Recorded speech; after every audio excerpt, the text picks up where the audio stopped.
Olá, saudações de paz. Que vos fala o pastor Rodrigo Reis. Nós estaremos dando sequência ao nosso estudo sobre a escatologia bíblica. Ontem nós damos uma introdução breve e objetiva sobre a escatologia bíblica, que vai tratar acerca da doutrina das últimas coisas, dos últimos acontecimentos, baseado também nas profecias bíblicas. Quando nós vamos para as Sagradas Escrituras, primeira carta do apóstolo Paulo, 1 Coríntios, capítulo de número 15, a partir do versículo de número 50, Paulo ele vai tratar acerca de um acontecimento que Paulo vai chamar de mistério. Quando nós vamos lá no capítulo 15, Paulo vai dizer o seguinte sobre a questão da igreja, sobre a questão do arrebatamento da própria igreja. Paulo diz a partir do versículo 50: Contudo, irmãos, eu vos afirmo que carne e sangue não pode herdar o reino de Deus, e nem o que é perecível pode herdar o que é perecível. E eu vos declaro um mistério: nem todos adormeceremos, mas certamente todos seremos transformados no momento, no abrir e fechar de olhos, ao som da última trombeta.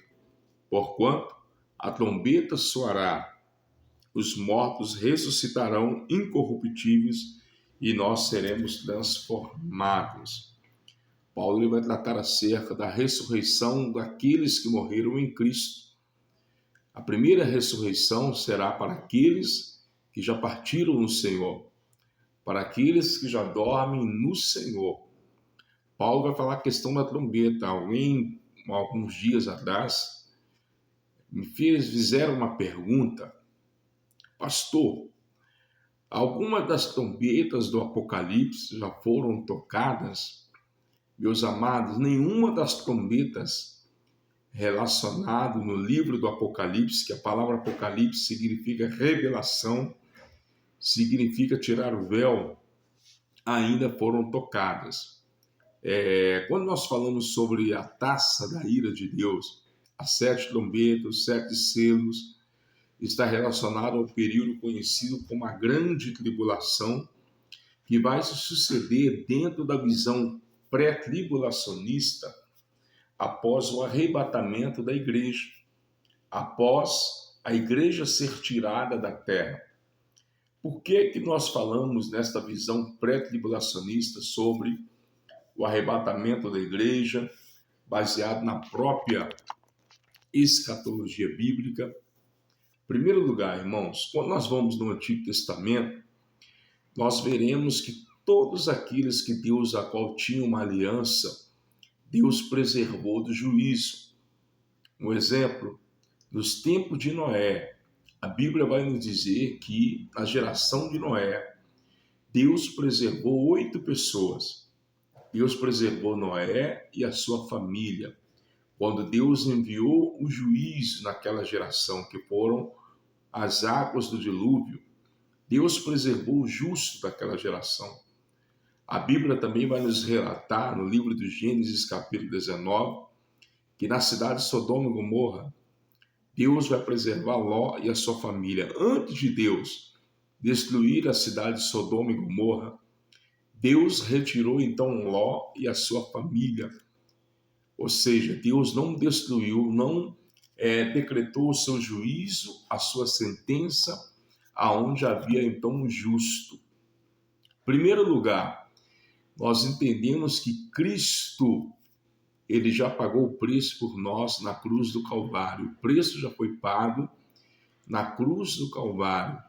Jesus já pagou o preço por nós na cruz do Calvário.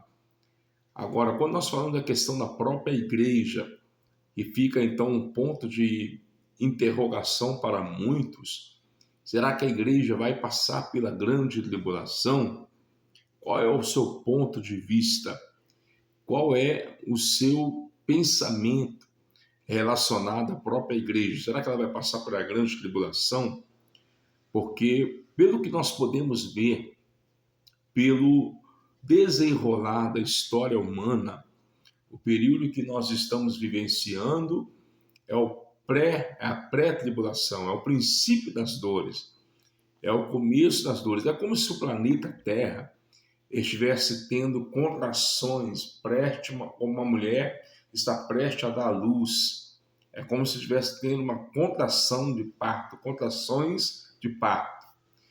É o período que nós estamos vivenciando. Rumores de guerra, algumas catástrofes naturais. Só para você ter ideia, a cada 3 minutos, segundo a geologia, a cada 3 minutos, em algum lugar do globo terrestre, acontece um tremor de terra. Acontece, então, terremotos. Não só terremotos, mas diversas catástrofes naturais que têm ocorrido de forma sucessiva no globo terrestre. E isto evidencia o que Jesus ele relatou no capítulo de número 24 do Evangelho segundo escreveu Mateus, que nós chamamos de princípio das dores, ou a pré-tribulação. Quando Jesus vai relatar lá no capítulo 24, nós devemos entender que o povo judeu está inserido nesse contexto. A Bíblia vai nos relatar acerca de 3 povos: judeus, gentios e igreja. Quando nós falamos acerca dos gentios, vai tratar acerca daqueles que não eram judeus, dentro do contexto do Antigo Testamento, daqueles que não eram judeus, ou seja, nações, povos, tribos, línguas, outras nacionalidades, da qual daqueles que não eram, então, judeus. Quando nós falamos acerca dos judeus, nós falamos daquele povo que, dentro do contexto do Novo Testamento, era aquele povo escolhido. A Bíblia vai nos dizer no Evangelho de João, capítulo 1, no versículo de número 11 ao 12, Jesus vai dizer nesta palavra que ele veio para os teus, mas porém os teus não o receberam. Jesus veio primeiramente para os judeus, mas ele foi rejeitado pelos judeus. Ele veio para os teus, mas porém os teus não o receberam. Mas todos que o receberam, foi dado o direito de ser chamado filho de Deus. Ou seja, aqueles que o receberam, nós chamamos de igreja, que no grego a pronúncia correta é eclesia. Muitos, de forma geral, vão pronunciar a expressão eclésia, mas a pronúncia correta é eclesia e significa os chamados para fora. No contexto do Antigo Testamento, nós usamos a expressão carral, que vai significar assembleia do povo de Deus, que vai significar a reunião dos santos. Pois bem, dentro da própria escatologia bíblica, nós devemos entender que uma série de eventos irão ocorrer de forma sucessiva dentro do contexto religioso, dentro do contexto moral, dentro do contexto sociológico, dentro do contexto político. Vai abranger-se todas as áreas na questão da própria escatologia. Então, nós devemos entender que dentro da escatologia existe, então, um cronograma de uma série de eventos dentro da própria história da humanidade. Dentro da própria história humana, uma série de eventos históricos. Pois bem, um exemplo que nós podemos observar é sobre o livro de Daniel. O livro de Daniel vai tratar sobre a grande estátua, na qual Nabucodonosor sonhara, no capítulo 2 de Daniel, que vai dizer que a cabeça de ouro que tinha a estátua representava o Império da Babilônia, que é o império que já passou. A outra parte da estátua representa o Império Medo-Persa. A outra parte vai representar o Império Grego e a outra parte vai representar também o Império Romano. Os dedos, os pés, misturados com ferro e barro, vai representar 10 nações ou 10 confederações que vão surgir no período denominado como a Grande Tribulação, a angústia de Jacó. Então, dentro da própria escatologia, nós devemos ter um certo cuidado para não forçarmos a interpretação bíblica. Por isso, existem três maneiras, três formas mais simplificadas para a interpretação bíblica. Nós temos a interpretação literal, que é aquilo que ocorreu de uma forma concreta, como, por exemplo, Jesus foi crucificado. Interpretação literal, Jesus andou sobre as águas do mar da Galileia, uma interpretação literal. Davi venceu Golias, interpretação literal. Nós temos uma interpretação simbólica, como está descrito no livro do Apocalipse, no capítulo de número 13, que vai relatar sobre a besta que veio do mar, a besta que surgiu do mar. É uma interpretação simbólica. O livro do Apocalipse, por exemplo, dentro dos seus 22 capítulos e 404 versículos, nós teremos uma boa parte de uma interpretação simbólica. Alguns vão relatar que o conteúdo do livro do Apocalipse, ele é um conteúdo futurístico, ou seja, vai acontecer.